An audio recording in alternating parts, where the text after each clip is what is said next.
नमस्कार। और आज हम एक ऐसे विषय पर चर्चा करने के लिए एकत्र हुए हैं जो केवल समाचार की सुर्खियों तक ही सीमित नहीं है, बल्कि यह करोड़ों लोगों की जिंदगियों, उनकी उम्मीदों और उनके भविष्य से जुड़ा हुआ है। यह कहानी है उन अनगिनत चेहरों की जिन्होंने अपने जीवन का स्वर्ण काल देश की सेवा और प्रगति में लगा दिया और अब अपने बुढ़ापे में एक सम्मानजनक जीवन की अपेक्षा रखते हैं। हम बात कर रहे हैं कर्मचारी पेंशन योजना यानी ईपीएस की। एक ऐसी योजना जो दशकों से अस्तित्व में है, लेकिन जिसकी पेंशन राशि आज की महंगाई के दौर में अपनी प्रासंगिकता खोती जा रही थी। लेकिन अब एक ऐसी खबर ने दस्तक दी है जो इस पूरी तस्वीर को बदलने का मादा रखती है। एक ऐसा प्रस्ताव सामने आया है जो अगर हकीकत में तब्दील हो गया तो यह लाखों पेंशन भोगियों के लिए एक नए सवेरे से कम नहीं होगा। महंगाई भत्ता जोड़ने का मतलब यह होगा कि भविष्य में जैसे जैसे महंगाई बढ़ेगी, पेंशन की राशि भी उसी के अनुसार स्वतः बढ़ती जाएगी। यह एक बहुत बड़ा और प्रगतिशील कदम है। इससे यह सुनिश्चित होगा कि पेंशन की क्रय शक्ति समय के साथ कम ना हो और पेंशन भोगी महंगाई के बोझ तले न दबे। उन्हें हर कुछ साल बाद पेंशन बढ़वाने के लिए फिर से संघर्ष नहीं करना पड़ेगा। यह उन्हें भविष्य के प्रति एक सुरक्षा का भाव देगा। और अब बात करते हैं मुफ्त चिकित्सा सुविधा की। बुढ़ापा अपने साथ कई तरह की स्वास्थ्य समस्याएं लेकर आता है। इस उम्र में दवाइयों और इलाज का खर्च किसी भी व्यक्ति के बजट का एक बड़ा हिस्सा होता है। कई पेंशन भोगी अपनी आधी से ज्यादा पेंशन सिर्फ दवाइयां खरीदने और डॉक्टर की फीस चुकाने में ही खर्च कर देते हैं। ऐसे में अगर उन्हें मुफ्त चिकित्सा सुविधा का लाभ मिलता है तो यह उनके लिए एक बहुत बड़ी राहत होगी। वे अपने स्वास्थ्य की बेहतर देखभाल कर पाएंगे और दवाइयों के खर्च की चिंता से मुक्त होकर एक स्वस्थ जीवन जी सकेंगे।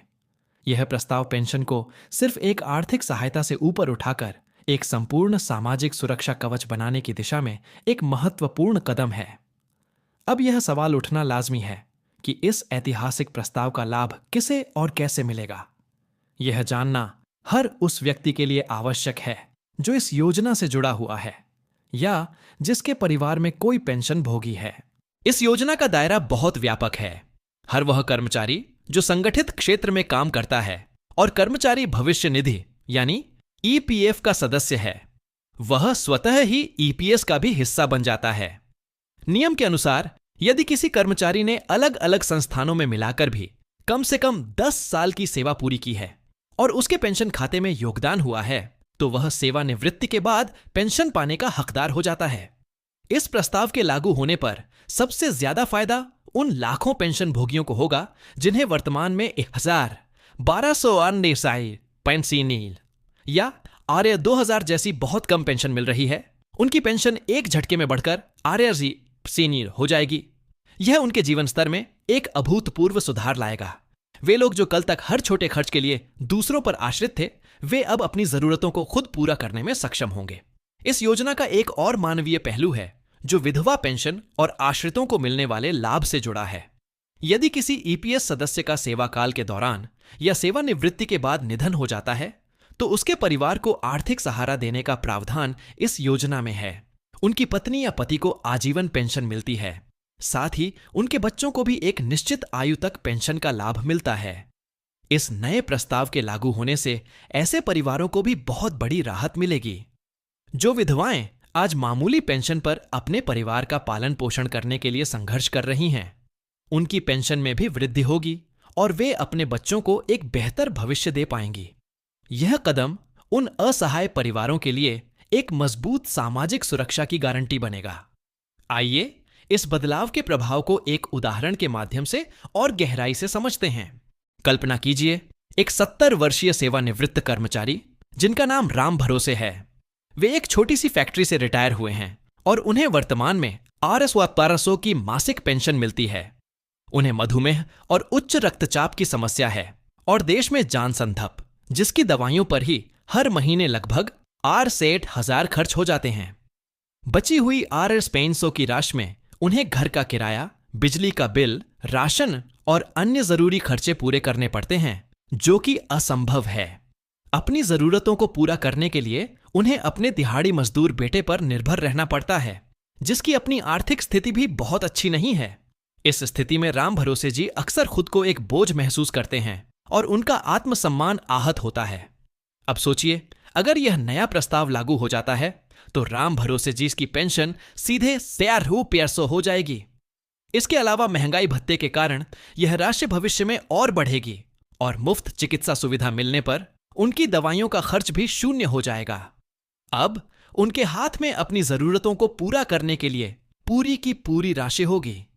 वे न केवल अपना खर्च सम्मान के साथ उठा पाएंगे, बल्कि अपने बेटे की आर्थिक मदद भी कर सकेंगे और अपने पोते पोतियों के लिए छोटे मोटे उपहार भी खरीद पाएंगे।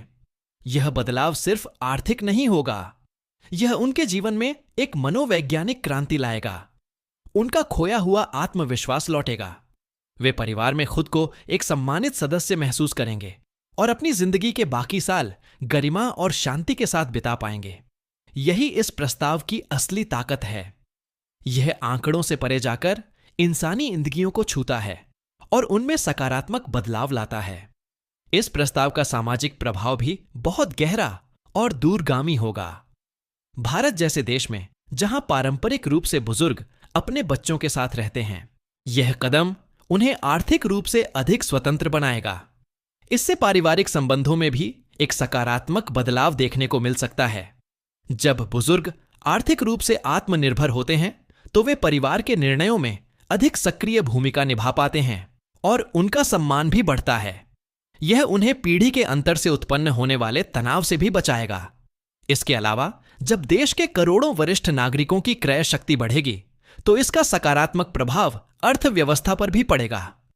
वे अपनी जरूरतों को पूरा करने के लिए बाजार में पैसा खर्च करेंगे, जिससे मांग बढ़ेगी और आर्थिक गतिविधियों को बढ़ावा मिलेगा। इस प्रकार पेंशन भोगियों पर किया गया यह खर्च केवल एक कल्याणकारी उपाय नहीं है, बल्कि यह अर्थव्यवस्था के लिए भी एक निवेश साबित हो सकता है। अब उस सबसे बड़े सवाल पर आते हैं जो हर किसी के मन में है।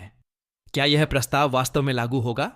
क्या सरकार इस भारी भरकम वित्तीय बोझ को उठाने के लिए तैयार है? यह एक वाजिब सवाल है, क्योंकि लाखों पेंशन भोगियों की पेंशन में इतनी बड़ी वृद्धि करने से सरकारी खजाने पर निश्चित रूप से एक बड़ा भार पड़ेगा।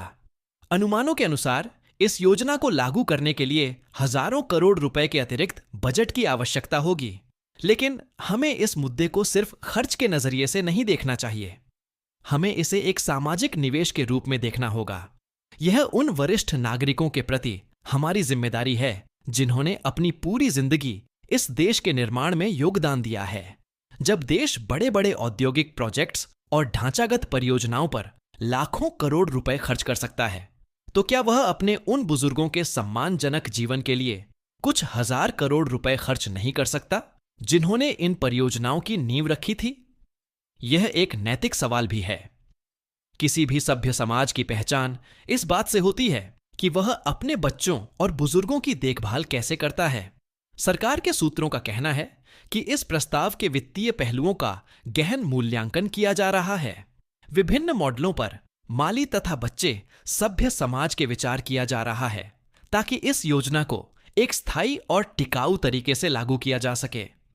हो सकता है कि इसे चरणों में लागू किया जाए या इसके लिए कुछ नए वित्तीय स्रोतों का पता लगाया जाए। लेकिन जिस तरह से यह मांग लंबे समय से उठ रही है और जिस तरह का राजनीतिक और सामाजिक दबाव है, उसे देखते हुए इस बात की प्रबल संभावना है कि सरकार इस पर एक सकारात्मक निर्णय लेगी।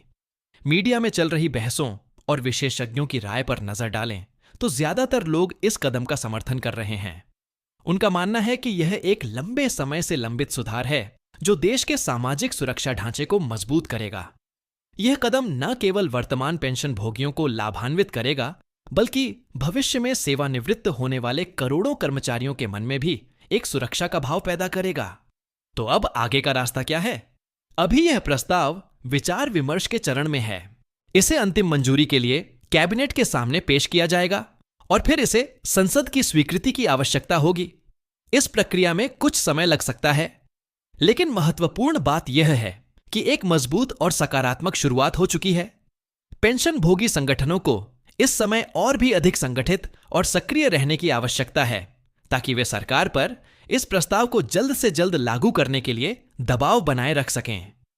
आम नागरिकों और मीडिया को भी इस मुद्दे को जीवित रखने में अपनी भूमिका निभानी होगी।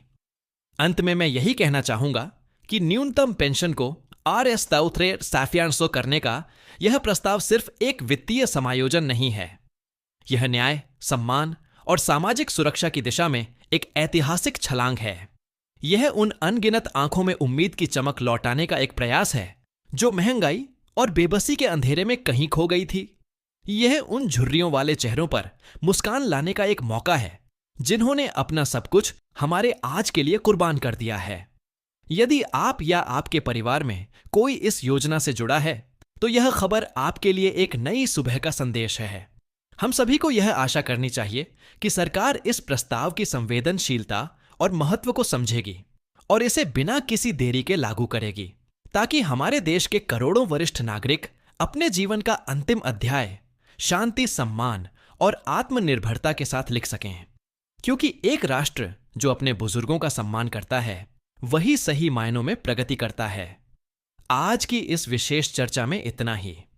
हम इस मुद्दे पर अपनी नजर बनाए रखेंगे और इससे जुड़ी हर छोटी बड़ी जानकारी आप तक पहुंचाते रहेंगे। तब तक के लिए अपना और अपने बड़ों का ख्याल रखें। धन्यवाद।